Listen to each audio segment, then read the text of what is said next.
Muito bem, nós vamos meditar em algumas questões muito importantes.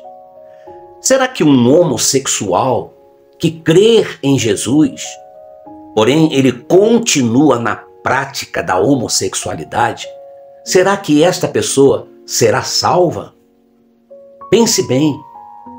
E a respeito de um adúltero que diz crer em Jesus, mas não abandona o adultério? Ou ainda eu posso ir até um pouco mais além. Uma pessoa que continua na prática da gula, a glutonaria, mesmo dizendo crer em Jesus, será que ela vai ser salva? E o que dizer de uma pessoa também que diz crer em Jesus, porém ela não consegue controlar a língua, fofocando, com falácias constantes, criticando as pessoas, falando mal das pessoas? Será que esses pecados são menos graves do que os outros? Então o argumento é sempre o mesmo que a gente ouve. O verdadeiro salvo não pode permanecer no mesmo erro. O verdadeiro salvo não pode permanecer praticando continuamente o mesmo pecado, os mesmos erros. Eu te pergunto, e você? Já pensou se existe algo na sua vida que você, de repente, dia após dia, você tem praticado sem se arrepender? Sem se arrepender verdadeiramente? Eu te pergunto isso. Ora, meu querido, o pecado mais perigoso é justamente aquele que já não reconhecemos mais, já não nos abala, como um pecado que nos leva à perdição. Muitas das vezes nós estamos acostumados tanto com esse erro, com esse pecado, já nos moldamos a esse erro, a esse pecado, e já não conseguimos mais enxergar a mentira, a cobiça, a pornografia, a idolatria, a inveja. Podemos até bater no peito e dizer, não, pastor, eu não sou idólatra, não. Não, isso não. Porque a verdade é que todos nós somos naturalmente adoradores de alguma coisa. O ser humano é assim. Se não estamos adorando a Deus, certamente estamos adorando outras coisas, como o dinheiro, o prazer, o carro, as pessoas, o trabalho, o diploma que você tem. Então isso é uma idolatria. A idolatria não é apenas se prostrar diante de imagens, como muitos criticam os católicos, os macumbeiros. Não é você se prostrar somente diante de uma imagem. Mas a idolatria é tudo aquilo que rouba o primeiro lugar do seu coração, que passa a ocupar o espaço que pertence única e exclusivamente ao Senhor Deus, ao Senhor Jesus.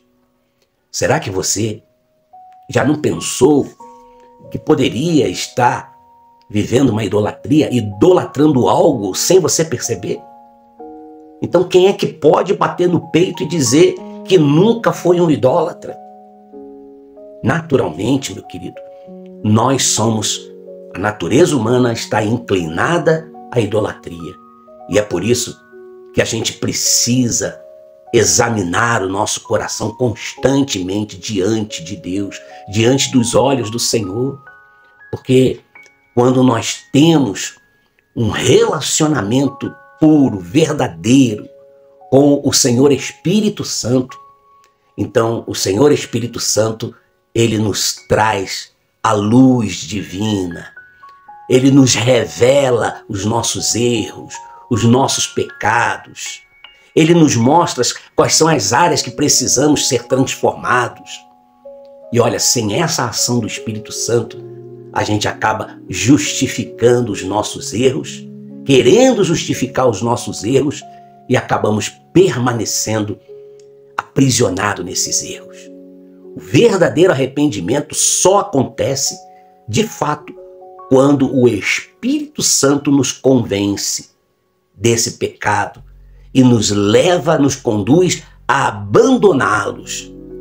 O verdadeiro arrependimento, meu querido, não está apenas em você sentir um remorso, porque o remorso dá e passa, ou sentir tristeza pelas consequências causadas por aquele pecado, por aquele erro. Ah, por que eu fiz isso? Não poderia ter feito aquilo. É de fato você mudar de direção. É de fato você renunciar ao erro e entregar tudo aquilo que antes governava a sua vida, dominava a sua vida. E olha, não se trata apenas de viver uma perfeição, mas de ter um coração disposto a lutar contra o pecado, rechaçar os erros, buscando uma santidade, ou seja, viver separado dia após dia para o Senhor Jesus, a fim de conquistar a salvação.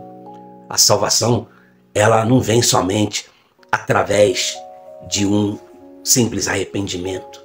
Lá em Atos dos Apóstolos, os apóstolos foram advertidos, questionados sobre o que fazer para serem salvos.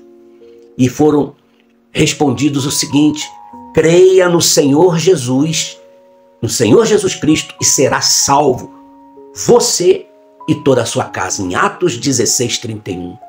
Ora, se você deseja ser verdadeiramente salvo, meu querido, não basta apenas você reconhecer verdadeiramente que é preciso se arrepender, crer em Jesus e entregar-se plenamente, sem restrições, entregar a sua vida ao Senhor Jesus.